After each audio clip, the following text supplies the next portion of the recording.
Thank you. Thank you, Cancula. Cancula, 7 out of the 8 nominees yesterday got through and only 1 was rejected. And whatever way you look at it, this result was a humiliation, not just for the candidate, the nominee, it was a humiliation for the government, and it was a humiliation for the country. The question I'd like to ask is this, and it would give you an opportunity to respond to the Taoiseach's address to you yesterday in this House. The Taoiseach, in his absence yesterday, in your absence yesterday, made some comments about the night of the bank guarantee, as he is wont to do when he's in battle, in parliamentary battle with the Fianna Fáil party. And that's a fair point. And indeed, you yourself took a position, an honourable position, against the guarantee. But what I wonder is this. How can this government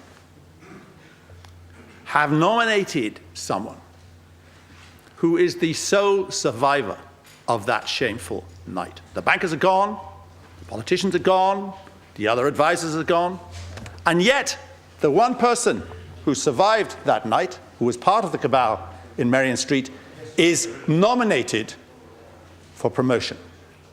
I don't understand this.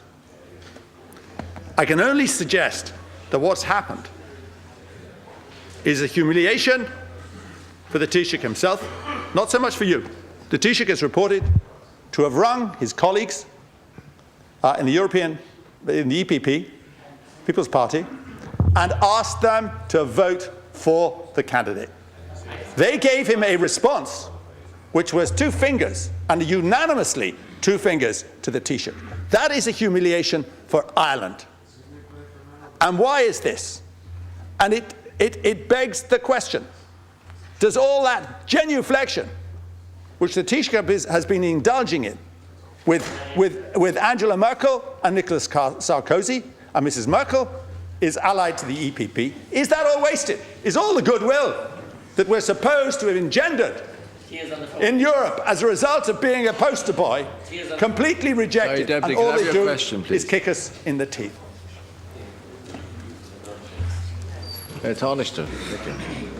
First of all, Deputy Ross's description of what happened on the night of the bank guarantee is very colourful, and it may indeed be a cabal.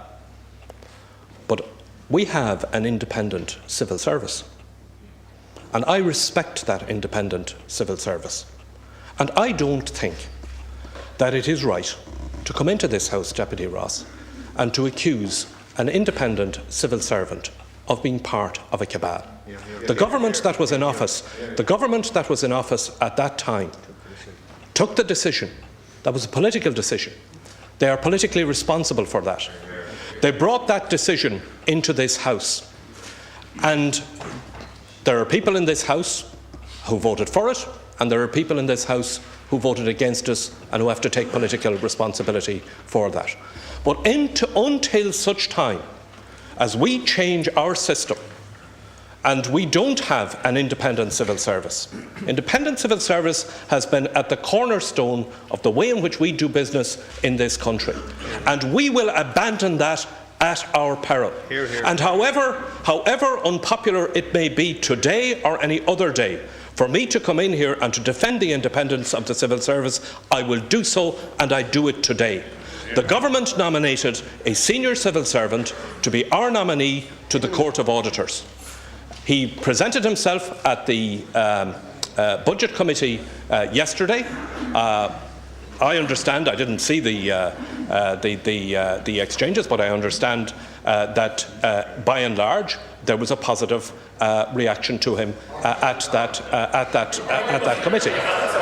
There was a vote taken. There was a vote taken. It was a vote taken. It was a secret ballot. That is something that we have to look at. You know, votes that are taken at subcommittees, in many cases in the European Parliament, are overturned at plenary session. We have to wait until we see what the report from that committee, the formal report from that committee to the European Parliament is. But in the meantime, I would ask Deputy Ross to respect the fact that our civil servants are independent, They operate independently of government. They are not permitted. They're not permitted, and this is an important point. Under our system, civil servants are not permitted to speak publicly in their own defence or about the matters on which they give advice to government. Now, if you want to change that, if we want to change that, and we want to have a different system, where Secretaries-Generals of Government are allowed to make public statements about what kind of advice they gave to government or what they had to say about it and become part of that political process, let's have that debate. But until such time, and that's a matter for us here, and if you want to bring in a private member's bill, Deputy Ross, to change that, bring it in here and we'll debate it. But until you do so, and until we change that, then have a bit of respect for the people that we appoint independently to advise whatever government happens to be in office. Deputy Ross, Thank you, Taoiseach. Taoiseach, I admire your rhetoric, but not the content, I have to say. It is absurd to try and quell debate on a nomination of this sort, which is so important. And what is important is this. Maybe I could put the question direct, because it was a government appointment supported by you. Was the nominee nominated by the government because the government wished to create a vacancy at finance and had a difficulty? Or was he nominated because he had great talents which we wanted to export to Europe? All of the past, there was controversy, as you know, in the past about the appointment of nominees to the Court of Auditors. And there was criticism of the fact that nominees to the Court of Auditors previously were retired politicians. There was a lot of controversy about that and a lot of comment about it and a lot of public criticism about it. I don't know whether you were party to that criticism or not. You probably were. It certainly was commented upon. It certainly was commented upon in the European institutions.